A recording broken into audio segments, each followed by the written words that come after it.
For today's video ay from Abu Dhabi to Philippines ang ganap ng person. At ito nga ang aking mga kaganapan bago makarating ng Pinas kung saan bida ang saya. Nasa 10 oras nga ang aking pinaghintay sa Abu Dhabi bago ang susunod na flight. At ganito nga ang eksena namin ng mga kapwa ko OFW na galing sa iba't ibang bansa habang kami naghihintay. Talaga namang pagod at antok ang inabot habang naghihintay at yung iba nga ay sa sobrang tagal ng susunod na flight ay gutom na din. Kahit nga maraming iba't ibang klase ng mga kainan dyan sa airport ay yung iba ay nanghihinayang dahil medyo may kamahalan din. 1 oras bago ang susunod na flight ay saka pa lamang nagbukas ang aming waiting area. Ay kung maaga lamang sanang nagbukas ay makakapahinga at makakaupo kami ng ayos habang naghihintay. May mga nakabandi nga din ako dyan ng mga Pinay na galing din sa iba't ibang bansa. Kahit solo flight nga lamang ako, hindi naman naging boring ang aking paghihintay pagdating ng Abu Dhabi. Dahil sa mga kapwa ko OFW na nakasama ko at nakakwentuhan habang naghihintay. At ayan nga't pagkatapos ng halos 10 oras na pagtambay sa Abu Dhabi ay sa wakas ay lalarga na din. Excited na nga makapasok ng eroplano at makaupo na din at sa mga oras na yan ay talaga namang antok na din ng person. Buti na nga lamang at nasa tabi ulit ng bintana ang aking pwesto dyan, may isandal kong aking ulo habang natutulog. Siyempre pagsakay ng eroplano ay excited na ulit kung anong kakainin. Sa tinagal-tagal nga ng aming pinaghintay at itinambay sa loob ng airport ay tunay na arin lamang ang pinakain sa amin. Parang empanada at kape nga lamang at pagkatapos ko nga kumain ay natulog na din ako.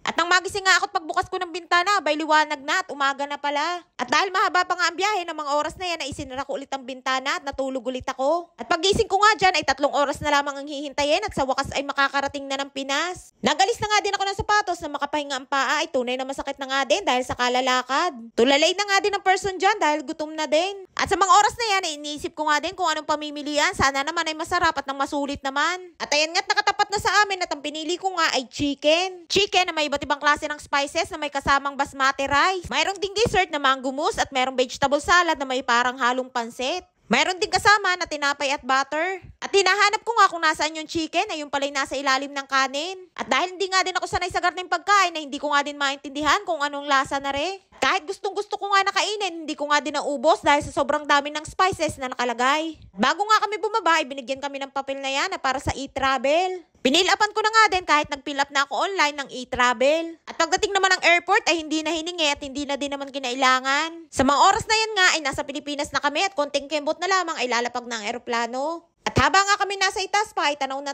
agad ang mga nagtataasang building. Nasa Pilipinas na nga kami at hindi na nga mapakali sa sobrang excited na makalabas ng eroplano. At naantala pa nga dyan ang pagbaba ng eroplano at naghintay kami ng halos kalahating oras bago nga bumaba.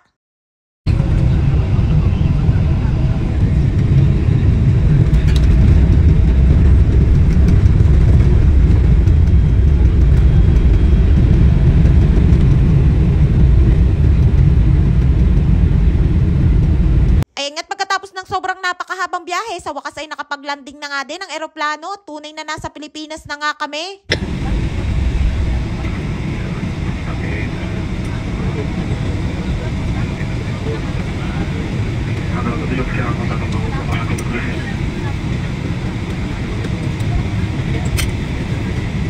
Sobrang excited na nga kaming lahat na tumayo sa upuan ng mga oras na yan. At may na-experience nga din ako dati na isang airline na sinakyan ko din ang minsang magbakasyon ako. Talaga naman pag landing ng eroplano ay nagsigawan at nagpalakpakan ng mga pasahero sa sobrang kaligayahan. At ayan nga't pagtigil nga ng eroplano ay kanya-kanya ng tayuan at kuha na ng hand carry. At syempre ako hindi din naman magpapahuli kaya naman nakitayo na din ako agad. Ay tunay nga na nasa Pilipinas ka na dahil paglabas mo pa lamang ng eroplano isasalubong na sa'yo ang mainit na singaw ng hangin. Halos lahat nga kami nagmamadali sa paglakad sa sobrang excited na makita at makasama ang pamilya. Ayan nga't sa sobrang pagod ay hagardo bersosa na din ang aking hitsura dyan. At bago nga makalabas ay mahaba-haba din ang pila na pagdadaanan. At eto na nga exciting part ang final destination ang pagkuha ng mga bagahe. Todo abang nga ako dyan at baka makalampas pa ang aking maleta. At sa wakas ay nakumpleto ko na nga din ang aking mga maleta at tuluyan na nga din ako makakalabas.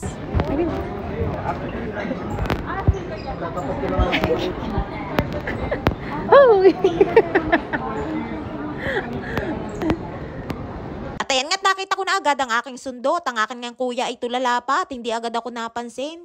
Ang aking ngang kuya na kapatid kong panganay at ang aking ama ang sumundo sa akin. At hindi ko na nga din pinasama ang aking mga anak dahil may pasok sila ng araw na yan. Ayan nga, todo smile nga ang aking ama at panay nga ang tawag ko dyan sa aking kuya sa hulit. Ang sabi ko ay tumingin sa camera at nagbibideo ako. Sa tulad ko na isang OFW, ay ito ata ang pinakamasayang araw para sa aming mga OFW. Makauwi ng Pilipinas, makita at makasama ang mga mahal sa buhay. Pauwi na nga kami ng mga oras na yan at pupunta na kami sa parking lot. At sa sobrang makakalimutin ay hindi nila alam kung saan nila iniwan yung sasakyan. Baka na misplace lang for today's video, kaya naman pandihanap kami, pandiikot kung nasaan yung sasakyan. Ay tunay naman na inabot ng mahigit kalahating oras bago pa nga makita ang sasakyan. Nung una, hindi nila maalala kung saang letter nakaparking. At nung maalala naman, ay hindi din nila tanda kung saan nakapwesto. Daig pa nga din ang natikbalangan at nailigaw sa sobrang tagal na naghanap. At pagkatapos nga ng mahigit kalahating oras ng paghahanap ay sa wakas ay natagpuan na din. Ay kung paglabas pa nga lamang sana namin ng parkingan at nakita agad ng sasakyan, abay malayo-layo na din ang aming narating sana. Pauwi na nga kami dyan at inabot pa kami ng traffic sa labas ng airport. Buti na nga lamang na makalampas sa traffic ay dire-diretso na ang biyahe. Isang sinyalis nga yan na nasa Pilipinas ka na kapag nakaranas ka ng matinding traffic. Inabot pa nga kami dyan ng malakas na ulan. At dahil malayo-layo pa din ang aming biyahe mula Maynila hanggang Candelaria, Quezon ay natulog muna din ako dyan. Sa mga oras na yan nga ay malapit na din kami at natanaw na din ang SM San Pablo. Konting kembot na nga lamang at makakarating na din ng bahay. At ayan nga't nasa Candelaria na kami at sa may diversion na nga kami dumaan para malapit-lapit. At bago nga kami umuwi, dumaan muna kami sa Bida ang Saya. Dini tayo sa Jollibee Diversion Candelaria na bagong-bago para bumili ng pasalubong. Kapag umuwi nga ako ay Jollibee lagi ang unang puntahan at kapag umaalis ay Jollibee pa din. Paborito ng lahat, mapabata man o matanda, talaga namang Bida ang Saya sa Jollibee. At syempre, paborito din ng aking mga anak, kaya naman bago kami umuwi ay nag-take out muna. Sa Israel ay walang Jollibee, kaya naman kapag umuwi ng Pinas ay Jollibee din ang aking unang puntahan. Nang magpunta nga kami dyan ay may mga bata na nakatambay at lumapit sa aking kuya at ang sabi ipakainin daw sila. At nung marinig ko nga ay agad na nilapitan ko, tinanong ko kung anong gusto nila. Gusto daw nila ng fried chicken na may kanin at gusto nila daw ay sa loob sila kakain. Kaligayahan talaga ng mga bata ang kumain sa Jollibee. At nang i-order ko nga sila, ay tinanong ko pa nga kung anong gusto at ang sabi ko ay kung gusto ng burger at ayaw daw nila ng burger at ang gusto daw nila ay french fries. Sinamahan ko nga din ng french fries at pinaupo ko nga din sila sa loob at ang sabi ko ay wag silang malilikot. At dahil kumpleto na nga din ang aming order at paalis na kami ay pinagbilin ko na lamang sa crew na asikasuhin yung mga bata. At ayan nga't happy-happy na ang person na may bit-bit na Jollibee at excited nang umuwi ng bahay. Sa bukid pa nga kami nakatira at hindi sa mismong bayan. Hindi nga din alam ng aking mga anak na yan ang mismong araw na uuwi ako. At ayan nga't malapit na kami at natatanaw ko na ang aming bahay at pagkalipas nga ng halos isang taon ay makakasama ko na ulit ang aking mga anak. At syempre lahat ng aking mga mahal sa buhay ay makikita at makakasama ko na ulit din. At pagpasok nga namin, sabi ng aking kuya sa aking mga anak ay kuhanin daw sa sasakyan yung pasalubong na Jollibee.